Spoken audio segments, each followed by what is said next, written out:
This is the Chris Cross Show. I'm back, and I have my last NBA rankings for this season. I also have a new something, nothing, or everything, a new fly on the wall, and a new elephant in the room. Anyways, enjoy. Okay, so I have my last NBA top 10 for the year. I've been very, very consistent with it, and I'm really, really proud of myself for being as consistent. I missed a couple weeks here and there, but again, my schedule is pretty busy, and for my 52 subscribers right now, that's what you're gonna get.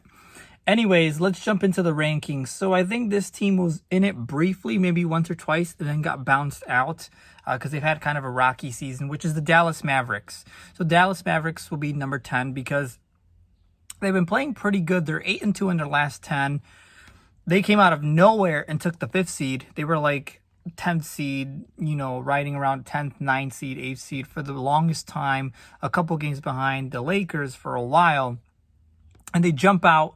They obviously take advantage of the Lakers being injured and play really, really well down the stretch. They're a very scary team to play. I'm assuming in the playoffs right now, they're 5th seed, so they're supposed to face the Clippers, which is going to be a rematch from last year's first round, which is going to be very, very interesting to see. Again, the Dallas Mavericks are playing really, really well. I predicted Luka Doncic to be the MVP. He's obviously not going to win it, but he's playing like an MVP as of right now. So the Dallas Mavericks will be number 10. Number 9, the New York Knicks. The Knicks have been consistent all year. They were 17-17 at one point this year, but since that point where they were 17-17, have just won a bunch of games, and they win it by defense. They're a pretty hard-nosed team. They grind it out like 95-89 wins, meaning score-wise, and they've just been playing amazing ball. They go 3-0 to close out the season, or winning streak of 3 to close out the season. They finished the 4th best defensive rating in the NBA, which is amazing. I was a little concerned with them not having a point guard, but they obviously traded for Derrick Rose, and Derrick Rose has been amazing for them because, again, Derrick Rose was in that Tom Thibodeau system, so he knows it. So, again, to implement Derrick Rose, it's just, it's like memory for him. Muscle memory, sorry. They finished 41-31. I didn't predict them to finish 4th in the East. I predicted them to finish last in the East with 19 wins. Obviously, they exceeded my expectations. So the New York Knicks do deserve number 9. Number 8, the Clippers. Now, again, the Clippers, like I've mentioned multiple times this year, are a very hit and miss team. They're a roller coaster. They're basically the Raging Bull. If you have ever gone to Six Flags Great America, they're up and down, they're up and down, they're up and down. Or actually the American Eagle, sorry. They've been up and down. They're 5-5 in their last 10. I understand they've kind of locked in a home court advantage for the first round. So they're just relaxing, they're resting, they're taking their time, they're trying to get Kawhi healthy. They're currently the 4th seed in the Western Conference. They've got a huge game against OKC. If they lose to OKC, they stay the 4th seed. If they win and Denver loses, then they take the 3rd seed. And as of right now, if you want to avoid the Lakers in the first round, you lose this game. All right. So, again, the Clippers have just been streaky. And I saw a stat the other day where they rank amongst the bottom 4 in clutch points, which is basically scoring within 5 points under 5 minutes. So again, the Clippers have struggled on that, and I'm a little scared for them with that stat heading into the playoffs. So the Clippers will be number 8. All right, number 7, the Denver Nuggets. The Denver Nuggets have been playing pretty good ball recently. They are on a 3-game win streak, but those teams that they beat were the Charlotte Hornets, Minnesota Timberwolves, and the Detroit Pistons. Again, not that great teams, not much great competition, but, they're preparing themselves for the playoffs. They're trying to get into the groove. Again, losing Jamal Murray is gonna show in the playoffs, but, in the regular season, it's not going to show. So anyways, the Denver Nuggets will be number 7. They've been playing pretty good ball, but again, I'm not sold on them on the teams ahead of them. Up next, number 6, the LA Lakers. The LA Lakers on a 4-game win streak. They've beaten New York, Phoenix, And the Pacers, they beat Houston as well, but I don't count Houston as a win. They are 5-5. They've After a 3-game losing streak, they've won 4 in a row. LeBron James is back. Anthony Davis is back. Alex Caruso is back. Their team is getting healthy. So this is a concern for the rest of the Western Conference. And again, yesterday against the Pacers, they were playing amazing. They were just going off and just playing amazing ball against, a pretty good Pacers team in my opinion. So the Lakers will jump to number 6 to end the year. All right, up next is my top 5 teams in the league right now. All right, top 5 teams in the NBA.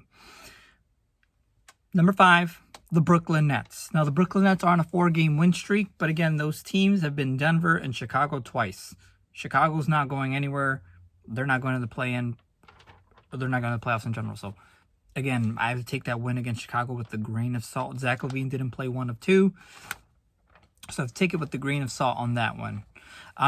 Again, Brooklyn finally got their big 3 back.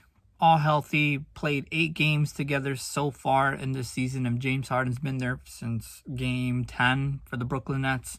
So, again, this is a concern. Chemistry, reps. And, again, they've been on social media like they've won the championship already. And from what we saw last year with the Clippers, we might see with the Brooklyn Nets. They will be number 5 because, again, they are, I think, second in the Eastern Conference. So I got to give them some credit there. So they will be number 5. Number 4, the Milwaukee Bucks.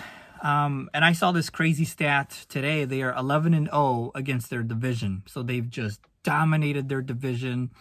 They've been playing amazing basketball. I think they're better this year than they were last year. Again, the addition of PJ Tucker, True Holiday has paid dividends for them.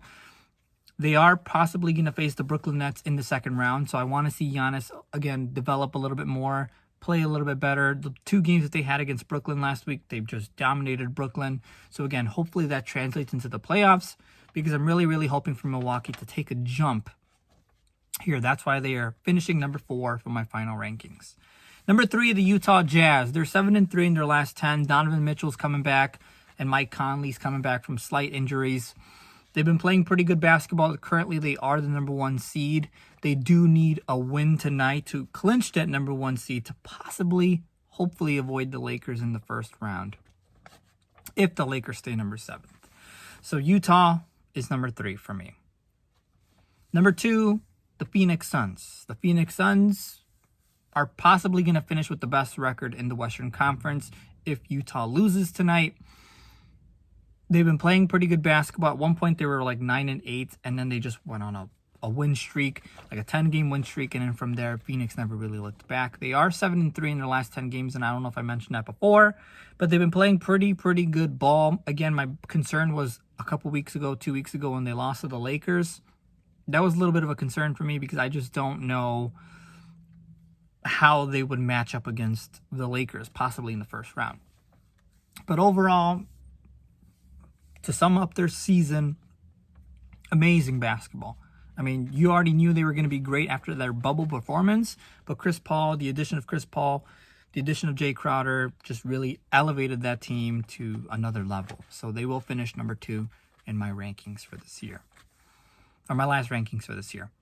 Number 1 is the Philadelphia 76ers. Now, again, Ben Simmons is my second favorite player, but, I'm not biased here. It's just facts.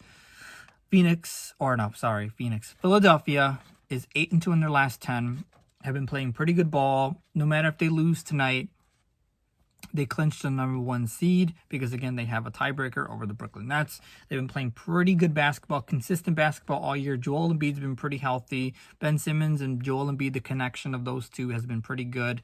The addition of Seth Curry has been amazing for them, a 3-point shooter in the corner for them. I think it's Korkmaz. He's been pretty consistent for them. And then I think it's number 22. I don't know how to pronounce his name. I think he's from France. He's been playing pretty good. He's been a pretty good, solid defender. So, again, Philadelphia has been consistent all year. They started hot off the gates and just been consistent all year. So, again, there you go. My rankings. Number 10, Dallas. Number 9, New York. 8, the Clippers. 7, the Denver Nuggets. 6, the LA Lakers. 5, Brooklyn. 4, Milwaukee. 3, Utah. 2, Phoenix, and number 1, the Philadelphia 76ers. So those are my final rankings for the top 10 teams, at least as I've been doing them weekly or bi-weekly. Those are my final rankings for this year. I'm excited about the playoffs. I'm hoping to go live in a little bit to kind of show you guys how I grade all 30 teams from bottom to top on their performance this year. Anyways, hope you enjoyed that segment. Okay, my next segment is something, nothing, or everything. Now, this is where I talk about a certain situation. If I say if it's something, nothing, or everything. All right, let's get it started with the New York Knicks finishing the 4th seed. Is this something, nothing, or everything? And I'm going to say this is everything for the New York Knicks. This is everything because no one predicted them to finish this far in the Eastern Conference. And again, they have a home court advantage in the first round, which is big for them because they're either going to face Atlanta or Miami. And I think they can beat Atlanta. I think Miami's a team that they don't want to face. But if you were to choose your opponent, it'd probably be the Atlanta Hawks. I think that New York can beat them in 6 to 7 games if they played. This is everything to build a culture for the Knicks, to bring basketball back, meaningful basketball back to the Mecca. So this is everything for the Knicks. Philadelphia finishing the 1st seed. Is this something, nothing, or everything? I'm going to say this is everything because their path to the Eastern Conference Finals is a lot easier than Brooklyn or Milwaukee's. Now, let me tell you this. As the standings currently stand, this is being filmed at 5:03 p.m. on a Sunday, May 16th. If the Philadelphia 76ers finish first, which they are, their second round opponent is either the Knicks or Atlanta. Now, that's an easier second round than a Brooklyn or Milwaukee in the second round.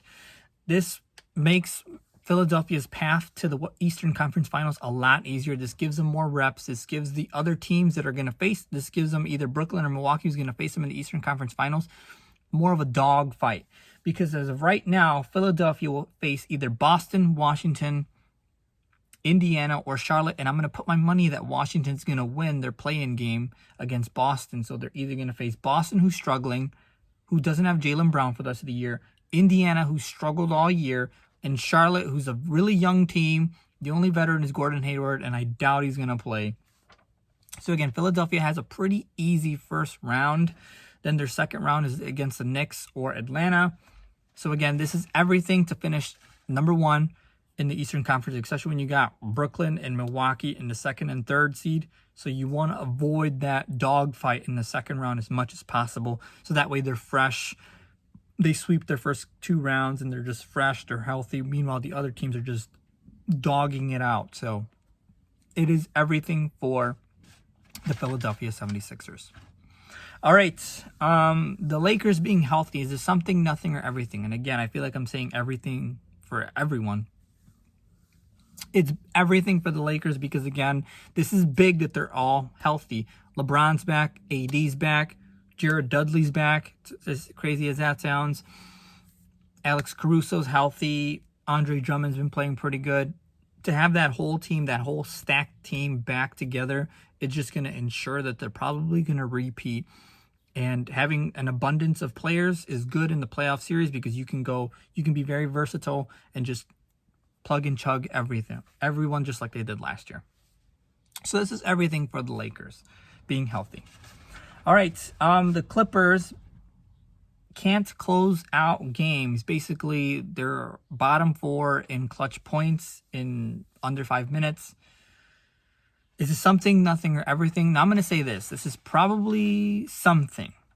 Now, I say something because I think that in the playoffs, whoever they face in the first round, they're probably going to beat their first round opponent just based off of talent-wise. They're going to try to figure some stuff out. I know they've played all together for the most part this season, but I think that they're going to figure it out as the season goes, as the playoffs go on. So I think their first opponent right now, sorry, I'm popping it up right now.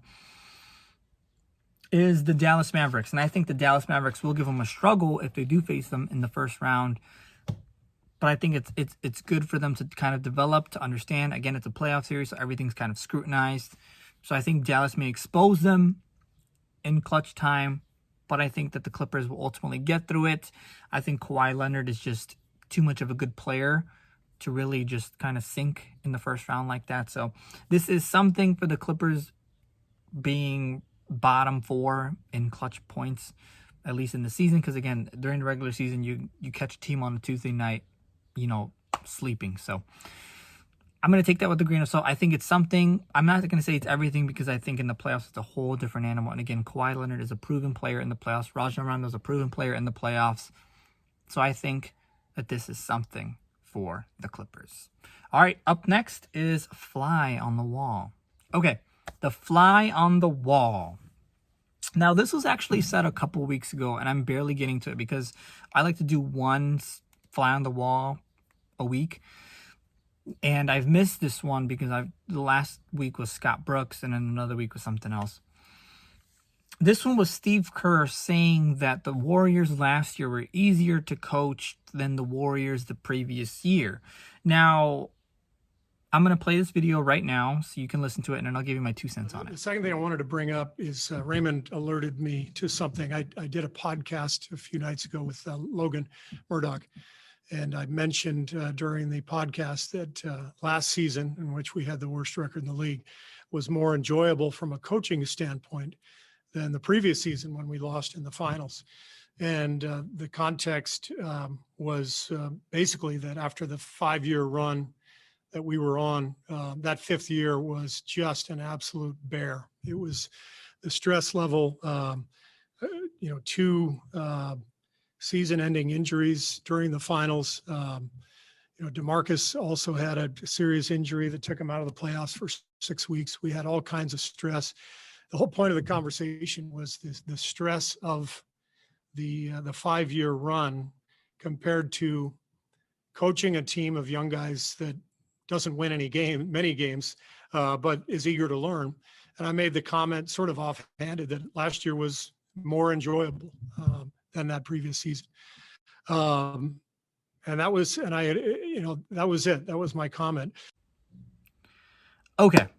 So when Steve Kerr said this, obviously Kevin Durant clapped back, and all those other players are pretty upset. Everyone else is pretty upset about that. Now, I'm going to defend Steve Kerr because he's right. Towards that last year, Kevin Durant had an agenda.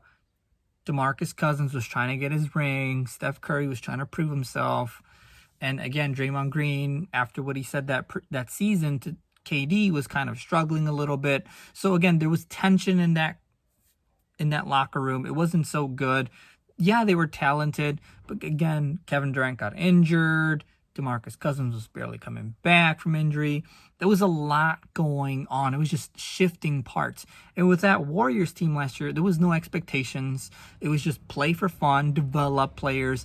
And again, sometimes a coach like Steve Kerr, who's dealt with health issues the past couple of years and has dealt with other stuff, has dealt with winning, the toll it takes to win the past couple of years, you can appreciate a season like this where it's just for fun. You just come in, you have jokes, and you play to maybe win a ball game. So again, in my opinion, I think Steve Kerr was right to say this. Again, he's a proven coach. He's won 3 championships with the Warriors in 5 years. So,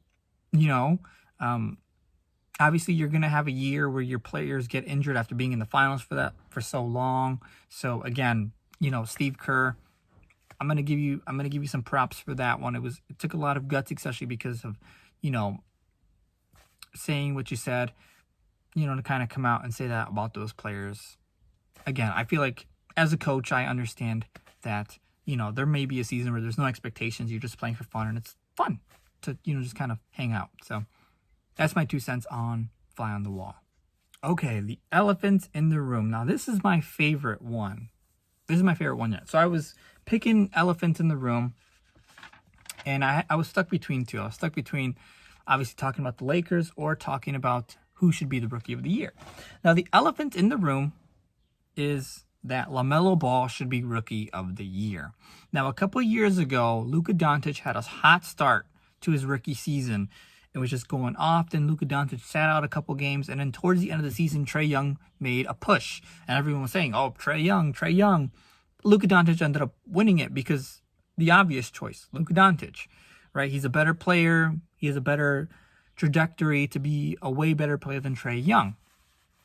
Now, this is very, very similar to LaMelo Ball versus Anthony Edwards. LaMelo Ball came out flying out of the gates. He built a huge leap. He was going to be unanimous Rookie of the Year until obviously he fractured his hand during a game. And Anthony Edwards saw this as his opportunity. He said, "Oh, LaMelo Ball is out for the rest of the year," because that was the initial news. So he took that and started shooting a bunch of shots, led Minnesota to a 22-win season, and, apparently he's Rookie of the Year now. So my problem with Rookie of the Year is that we give it to the rookie with the best stats. We don't give it to the rookie who wins a lot. A couple years ago, Malcolm Brogdon won Rookie of the Year when he played a huge role in Milwaukee making the playoffs. Now, in my opinion, I think that was more valuable or a better rookie season than collecting 25 points or 20 points in your rookie year. Now, again, LaMelo Ball has his team currently in the play-in, had him in the 4th seed for a while. They were kind of hit and miss in the 4th seed for a while. So in my opinion, I think LaMelo Ball's played more meaningful basketball games. And again, you can say, "Oh, this is the Eastern Conference compared to the Western Conference." But I remember everyone saying that the Eastern Conference was getting better. So for LaMelo Ball to have his team in the play-in, currently they're 10th, which isn't good. Again, LaMelo Ball missed a couple games. Gordon Hayward's just been out of the lineup, so I got to give him credit there. I understand Anthony Edwards has had Cat, Karl Anthony Towns out, has had D'Angelo Russell out. I understand that, but I don't think that just a good last month is going to win you Rookie of the Year. And again, the obvious Rookie of the Year is LaMelo Ball because he's clearly better, had a better season, and is just going to be an overall better player. That's just my opinion. That's the elephant in the room, is that LaMelo Ball should and will win Rookie of the Year. I don't want this co-MVP or co-Rookie of the Year stuff like I think Kendrick Perkins said, as you can see here. I think it should just go to LaMelo Ball. It's very, very similar to Luka Doncic a couple years ago when he won it, when Trae Young made a late season push. LaMelo Ball is Rookie of the Year. He's clearly the better player. When he's played against his brother, he's been better than his brother. So, and Alonzo Ball has been pretty good. So, again, LaMelo Ball, Rookie of the Year. That's my elephant in the room. All right, I hope you enjoyed. Okay, so to close out this episode, I am going to hopefully go live at 7 p.m. Hopefully I'll get this episode out before 7 p.m. But I am planning to go live at 7 p.m., an hour before the Lakers game, to give you my ranking of the 30 teams, and as well as, a little bit of my feelings on how I feel about the play-in tournament and as well as the playoffs. All right, hope you enjoyed. Hey everybody, thanks for watching. Keep up with the show by clicking the subscribe button to get the latest from the show. Also, turn on the notifications to know when a new episode is posted. Thank you.